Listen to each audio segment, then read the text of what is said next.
नमस्कार, मैं हूं आपके साथ ज्योतिका। आइए रुक करते हैं फटाफट खबरों की ओर। आर्थिक मामलों के सचिव संजय सेठ ने कहा कि सरकार के विवेकपूर्ण राजकोषीय प्रबंधन से सरकारी प्रतिभूतियों से प्रतिफल कम हो सकता है, जिससे कंपनियों के पास अर्थव्यवस्था में निवेश के लिए अधिक पैसा बचेगा। उन्होंने यहाँ कि कुल मिलाकर अगले वित्तीय वर्ष में हम चालू वित्तीय वर्ष की तुलना में कम कर्ज लेंगे।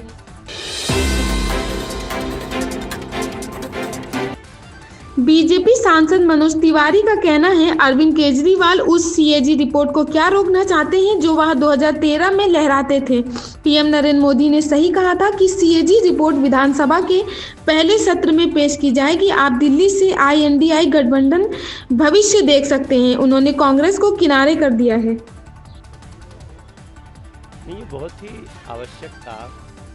जिस सीएजी की रिपोर्ट को लेकर के अरविंद केजरीवाल जी 2013 में पूरी दिल्ली में लहरा के चलते थे, वही सीएजी की रिपोर्ट आज रोकना क्यों चाहते थे।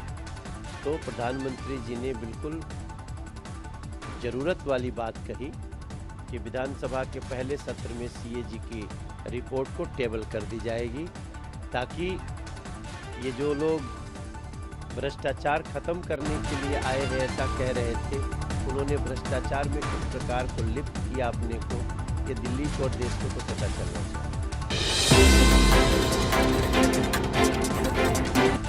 अमेरिका से भारतीयों के निर्वासन को लेकर मचे बवाल के बीच कांग्रेस सांसद मनीष तिवारी ने रविवार को अमेरिका में अवैध भारतीयों की संख्या और उस हिरासत में लिए गए लोगों की स्थितियों के बारे में बात की। अमेरिकी अनुमानों का हवाला देते हुए उन्होंने बताया कि अमेरिका में 7,25,000 अवैध भारतीय हैं, जिनमें से 24,000 वर्तमान में हिरासत में हैं। इसके साथ उन्होंने सवाल किया कि क्या भारत इन व्यक्तियों को अपमानजनक परिस्थितियों में वापस जाने की अनुमति देगा।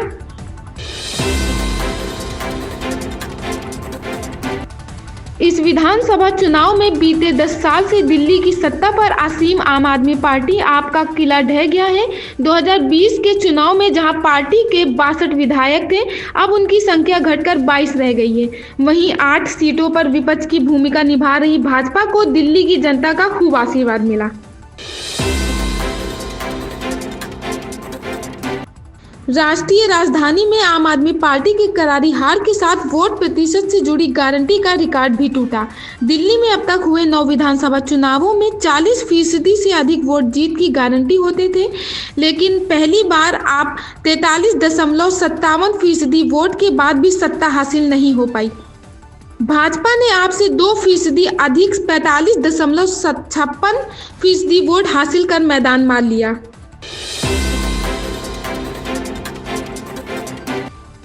दिल्ली विधानसभा चुनाव के नतीजों पर केंद्रीय मंत्री चिराग पासवान का कहना है, सबसे पहले मैं प्रधानमंत्री मोदी को धन्यवाद दूंगा, क्योंकि यह उनके विजन और लोगों के उन पर विश्वास की जीत है। यह मोदी की गारंटी है जिस पर दिल्ली की जनता ने लंबे समय बाद फिर से भरोसा किया। दिल्ली की जनता ने प्रधानमंत्री के विजन की सरकार चुनी है। देखिए, सबसे पहले तो मैं हमारे प्रधानमंत्री आदरणीय नरेंद्र मोदी जी का उनका मैं धन्यवाद करूंगा, क्योंकि ये उनकी सोच, उनके विश्वास, लोगों का उनके प्रति विश्वास की ये जीत है। ये वो मोदी की गारंटी है जिस पे दिल्ली की जनता ने एक लंबे समय के बाद पुनः विश्वास करने का कार्य किया। और इसका कारण भी है जिस तरीके से प्रधानमंत्री जी के नेतृत्व में पिछले 10 सालों में देश ने नई ऊंचाइयां हासिल की। गठबंधन का सहयोगी होने के नाते मैं भी कई जगहों पर प्रचार के लिए हम लोग गए, और उस वक्त भी मैंने इन्हीं बातों को कहा था कि जहां एक तरफ देश नई ऊंचाइयां हासिल कर रहा है, तो वहीं दिल्ली की हालत बद से बदतर होती जा रही है।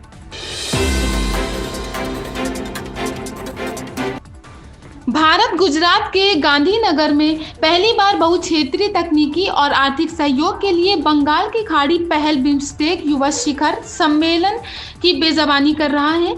विदेश मंत्रालय MEA द्वारा जारी विज्ञप्ति के अनुसार यह सम्मेलन 7 से 11 फरवरी तक चलेगा। यह शिखर सम्मेलन बिम्स्टेक देशों के युवा नेताओं को क्षेत्रीय सहयोग और उभरती चुनौती पर चर्चा करने का एक मंच प्रदान करेगा।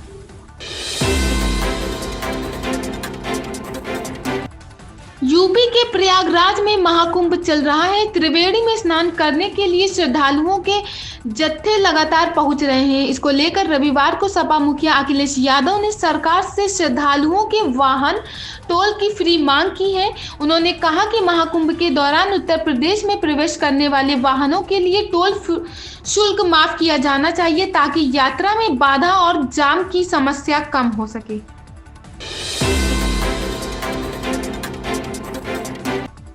बांग्लादेश की उथल-पुथल पर बीजेपी सांसद सुजीत कुमार कहते हैं, बांग्लादेश ने खुले तौर पर भारत विरोधी रुख अपनाया है और साथ ही अब उसने पाकिस्तान के साथ समझदारी की है।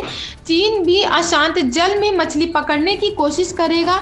तो जो चीज़ मुझे परेशान कर रही है वह बुराई की धुरी चीन, पाकिस्तान और बांग्लादेश। यदि ऐसा होता है तो यह भारत के लिए बहुत चिंताजनक होगा।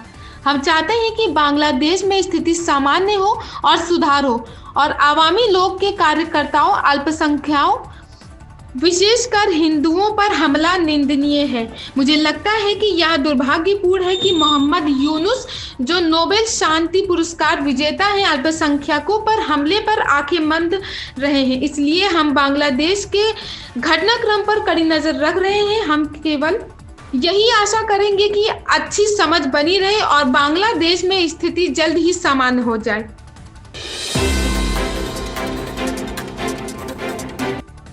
हरियाणा के पूर्व मुख्यमंत्री व कांग्रेस के वरिष्ठ नेता भूपेंद्र सिंह हुड्डा ने प्रधानमंत्री नरेंद्र मोदी से मुलाकात की। वहीं रोहतक के कांग्रेस के सांसद दीपेंद्र हुड्डा भी पीएम मोदी से हाथ मिलाते दिखे। एक कार्यक्रम में पहुंचे प्रधानमंत्री नरेंद्र मोदी ने हरियाणा के पूर्व मुख्यमंत्री भूपेंद्र हुड्डा और उनके बाद सांसद दीपेंद्र हुड्डा से मुलाकात कर हालचाल पूछा। इन खबरों में बस इतना ही। बने रहिए हमारे साथ।